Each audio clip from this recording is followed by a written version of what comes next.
سيدنا ونبينا وحبيبنا ومولانا محمد إمام المتقين وقائد المجاهدين وعلى آله وصحبه أجمعين أما بعد. Alhamdulillah, tersyukur Allah Ta'ala saya mati imam kita Tuan Bilal mengurusi surau dan kuasa surau Sulaimah yang 9. Jadi sebelum kita masuk tasirah, saya nak pesan pada tuan-tuan berkenaan dengan motor. Harap motor jangan letakkan di depan surau, sebab menyusahkan orang nak masuk, menghalang orang datang ke surau. Satu dosa juga tu, menghalang orang, kan? Jadi kalau boleh letak jauh sikit lah. Sepatutnya fungsi surau sediakan tempat parking surau, parking motor. Dia tak sediakan. Bagi saya yang tinggal dekat-dekat surau tak perlulah naik motor. Bagi saya lah, yang dekat-dekat. Kalau jauh daripada sana belakang sana tu tak bolehlah naik motor. Baik, supaya jangan terlampau banyak motor di depan ni, sebab tempat parking memang tak disediakan lah. Mungkin akan datang tempat parking kan. Baik, itu yang saya nak pesankan lah.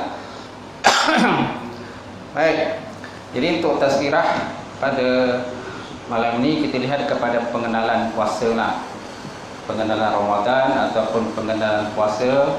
Allah Subhanahu Wa Taala berfirman dalam Quran dalam surah Al-Baqarah ayat 183. Ya ayyuhallazina amanu kutiba alaikumusiyam kama kutiba alal ladzina min qablikum la'allakum tattaqun ayyaman ma'dudat.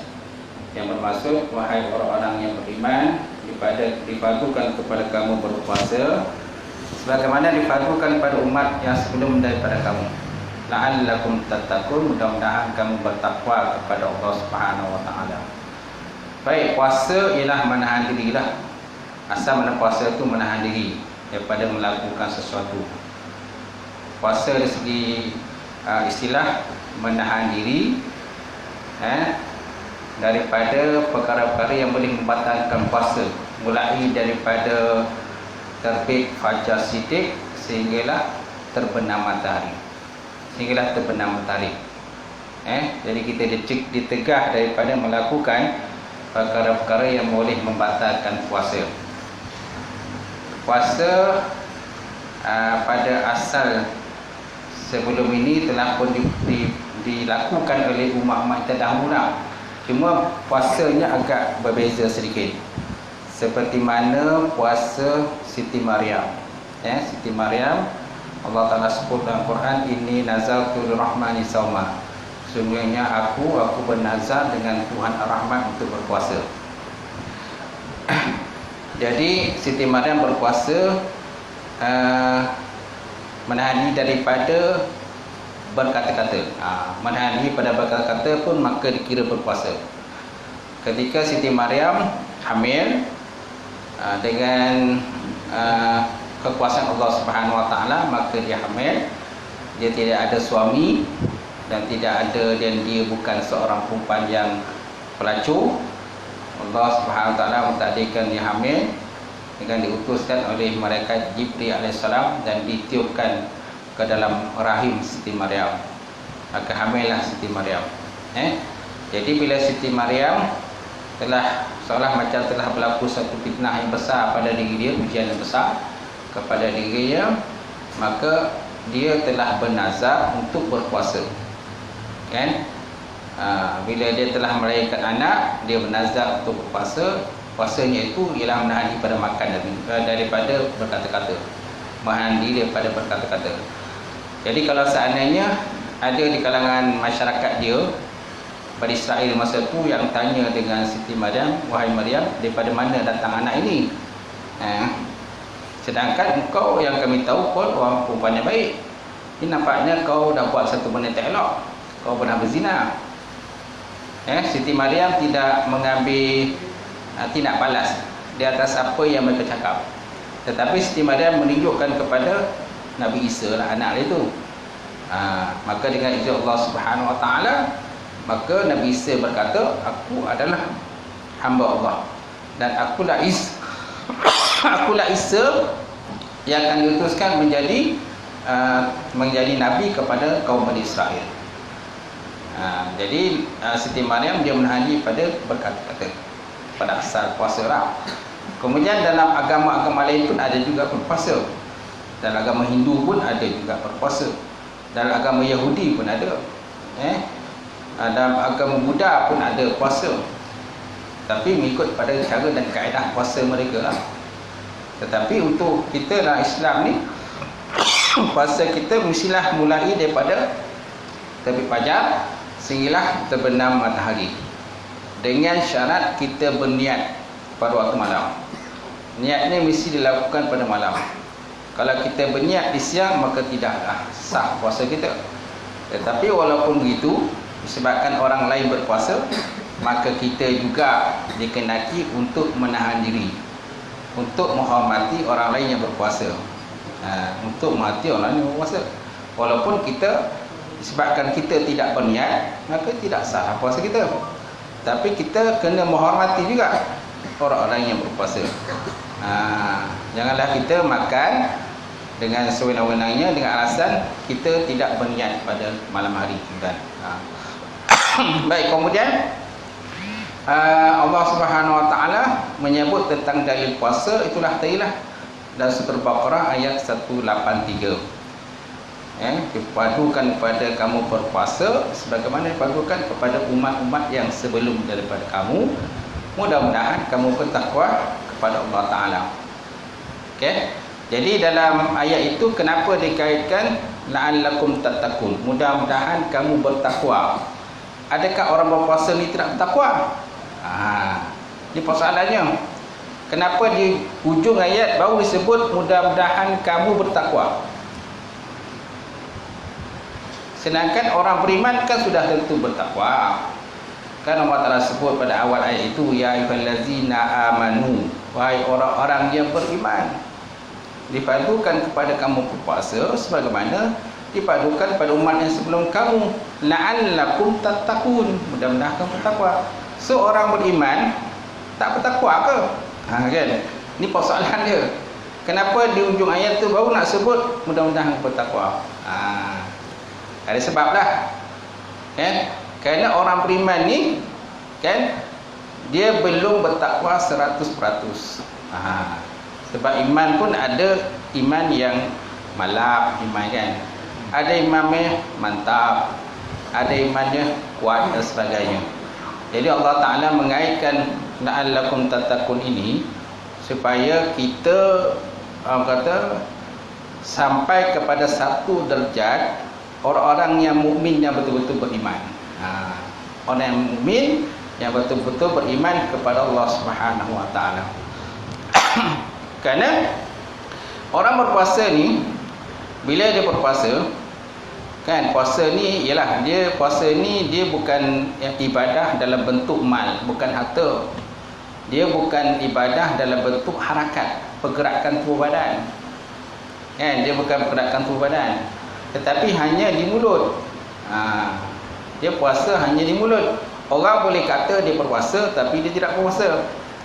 Sebab kenapa begitu? Kerana mungkin dia malu dengan kawan dia, malu dengan orang lain, malu dengan pak mentua, mak mentua dan sebagainya, dengan isteri, dengan suami, maka dia kata dia berpuasa. Jadi orang yang beriman di situ derajatnya belum sempurna iman dia. Belum semua. Jadi itu sebabnya dikaitkan dengan bertakwa kepada Allah Subhanahu Wa Taala, kan? Kerana orang yang berpuasa tadi, kalau seandainya dia nak jadi orang bertakwa, kalau seandainya ada makanan, dia berpuasa, tiba-tiba ada orang bagi makanan pada dia, alah, orang tak nampak, dia kata, kau ambil lah makanan ni, kan? Orang tak nampak ada, kau ambil lah makanan ni, nah rokok lah sebatang, ambil lah, kan? Alah, Ustaz Muhammad tak nampak dah, tak ada, Imam Azhari pun tak nampak, kan? Kita yang orang ni kan, apa lagi, buka lah, betul tak? Ataupun tarik lah, atau minum tertarik tu, minumlah, kita sambung kan, betul tak? Jadi orang yang bertakwa ni nak sampai derajat mudah-mudahan orang bertakwa ni, maknanya walaupun benda tu, makanan tu dah sampai ke mulutnya, dia tidak akan meneruskan lagi. untuk masuk ke dalam mulut dia. Kalau orang macam orang dah kahwin, orang baru kahwin dan sebagainya, dia nak jadi orang-orang yang bertakwa, dia berpuasa di siang hari, tapi disebabkan mungkin nafsu dia dan sebagainya, maka dia nak melakukan hubungan persetubuhan, hubungan intim dengan suami isteri kan. Tapi masalahnya bulan puasa, mungkin semua dah buka, baju semua dah buka, mungkin dah last lah. Buka bosok lalu. Buka bosok. Apa tak? Jadi dia tak jadi, sebabkan oleh dia ingat pada Allah Ta'ala, dia tak jadilah melakukan tadi, dia ghostan balik lagi tu.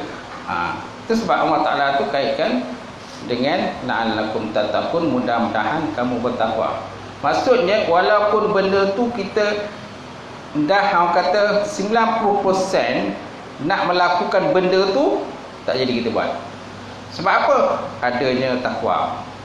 Takwanya kepada Allah Ta'ala, takut kita kepada Allah Ta'ala, takut kita pada azab Allah Subhanahu Wa Ta'ala.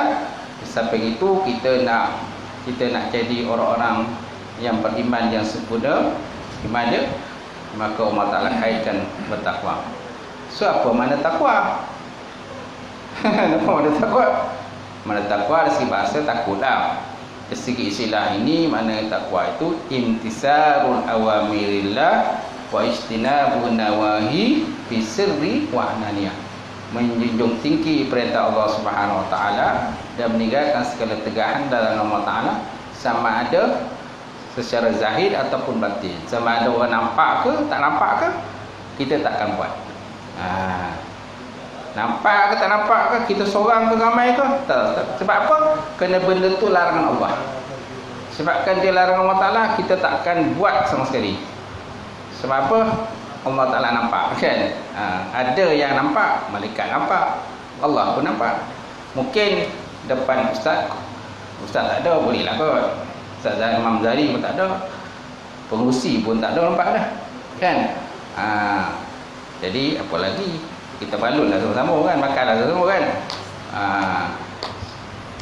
Penuh pula, orang kata sup pula kan, sedap. Sup tulang pula, sup ekor dan sebagainya, itu dah sedap. Jadi sebabkan kita nak jadi orang takwa, kita tinggalkan. Okey, boleh tuan sekadar itulah orang kata perkongsian kita. Banyak lagi ni. Ni baru malam pertama. Banyak lagi tuan. Saya kalau tidak ada ke mana-mana, tidak ada program di luar, insya-Allah saya akan bersama tuan-tuan lah. Maklumlah saya pun kerja Jains kan, jadi banyak program di luar. Kadang saya pergi ke program di masjid, surau, bagi tazkirah, ceramah dan sebagainya. Jadi bila berjalan. Jalan. Kan. Kita pula guru agama kan. Sekarang jalan dah. Tazkirah ni, kenapa tazkirah ni penting? Kan. Nanti kita tazkirah bang. Tazkirah ni penting sebab apa? Dia nak lembutkan jiwa kita yang keras. Ni jiwa keras, kematu. Kan? Itu sebabnya kena bagi nasihat, bagi peringatan. Sebab kita ni pula dah tua, banyak lupa. Kadang bini pun lupa. Kan? Pergi keluar mana-mana buat bini. Bila balik seorang dia. Kan? Lah mana bini dia? Rasa bawa tadi kan. Nampak? Okey. Selipar pun kena lupa, seorang ambil. Keluar plus dua, baru habis semayang tadi. Baru tarawih dengan tazkirah. Bila balik je selipar orang ambil. Ustaz pun selipar hilang, mana selipar tadi? Tak? Nampak? Itu kalau cerita tazkirah, saya rasa tujulah. InsyaAllah Sekian. Assalamualaikum warahmatullahi wabarakatuh.